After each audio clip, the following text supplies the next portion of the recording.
ശബരിമല സ്വർണ്ണക്കൊള്ളയിൽ പ്രത്യേക അന്വേഷണ സംഘത്തിന് മേൽ രാഷ്ട്രീയ സമ്മർദ്ദമെന്ന് പ്രതിപക്ഷ നേതാവ് വി.ഡി. സതീശൻ. കേസുമായി ബന്ധപ്പെട്ട് തന്ത്രിമാരുടെ മൊഴി വീണ്ടും രേഖപ്പെടുത്തും. ഉന്നത തലത്തിൽ അന്വേഷണം നീങ്ങണമെന്ന ഹൈക്കോടതി നിർദ്ദേശത്തെ തുടർന്നാണ് SITയുടെ നീക്കം. ദേവസ്വം ബോർഡ് മുൻ പ്രസിഡന്റ് N. വാസുവിന്റെ ജാമ്യാപേക്ഷ ഹൈക്കോടതി പോലീസിനോട് റിപ്പോർട്ട് തേടി. ശബരിമല സ്വർണ്ണക്കൊള്ളക്കേസിലെ പ്രധാന പ്രതി ഉണ്ണികൃഷ്ണൻ പോറ്റിയും തന്ത്രിമാരും തമ്മിലുള്ള ബന്ധത്തിൽ കൂടുതൽ വ്യക്തത വരുത്താനാണ് SITയുടെ നീക്കം. ദേവസ്വം വകുപ്പിലേക്ക് ഉണ്ണികൃഷ്ണൻ പോറ്റി അപേക്ഷ നൽകിയിട്ടുണ്ടോ എന്ന കാര്യത്തിൽ സ്ഥിരീകരണം നടത്തും. ഇതിനായി ദേവസ്വം വകുപ്പും ദേവസ്വം ബോർഡും കേന്ദ്രീകരിച്ച് കൂടുതൽ അന്വേഷണം നടത്താനാണ് തീരുമാനം. സന്നിധാനത്തെ ഉരുപ്പടികളുടെ ശാസ്ത്രീയ പരിശോധനാ ഫലം നിർണായകമാണ്. ഒരാഴ്ചക്കുള്ളിൽ ഫലം വരും.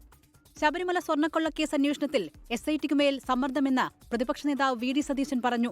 കേസിൽ മുഖ്യമന്ത്രിയുടെ വിശ്വസ്തരാണ് ജയിലിലായത്. മുൻ ദേവസ്വം മന്ത്രി കടകംപള്ളി സുരേന്ദ്രനെ ചോദ്യം ചെയ്യേണ്ട സമയം കഴിഞ്ഞുവെന്നും വി.ഡി. സതീശൻ. ഇപ്പോൾ തന്നെ SITയുടെ മീതെ അതിശക്തമായ സമ്മർദ്ദമുണ്ട്. തെരഞ്ഞെടുപ്പ് നടക്കുന്നുണ്ട്. SIT കഴിഞ്ഞ കുറച്ച് ദിവസമായിട്ട് ഒരു ഫംഗ്ഷനിങ് അല്ല. ഇല്ലെങ്കിൽ മുൻ മന്ത്രി, ദേവസ്വം മന്ത്രി കടകംപള്ളി സുരേന്ദ്രനെ ചോദ്യം ചെയ്യുന്നത് ഉൾപ്പെടെയുള്ള നടപടിക്രമങ്ങൾ പൂർത്തിയാക്കേണ്ട സമയം അതിക്രമിച്ചു. അപ്പോൾ SIT ഹൈക്കോടതി രൂപീകരിച്ച SIT ഹൈക്കോടതി രൂപീകരിച്ചാണെങ്കിലും സംസ്ഥാനത്തെ ആഭ്യന്തര വകുപ്പിന്റെ കീഴിലുള്ള പോലീസ് ഉദ്യോഗസ്ഥന്മാരാണ്. അവരുടെ മീതെ ഒരു അനാവശ്യമായ സമ്മർദ്ദം ചെലുത്തി ഈ തെരഞ്ഞെടുപ്പ് കഴിയുന്നവരെ, അല്ലാതെ നിൽക്കില്ല, അത് കഴിയുന്നതുവരെ മാറ്റിക്കൊടുക്കാനുള്ള ഒരു ശ്രമമാണ് നടത്തുന്നത്. ദേവസ്വം ബോർഡ് മുൻ പ്രസിഡന്റും കമ്മീഷണറുമായ N. വാസുവിന്റെ ജാമ്യാപേക്ഷയിൽ ഹൈക്കോടതി പോലീസിനോട് റിപ്പോർട്ട് തേടി. News desk 24.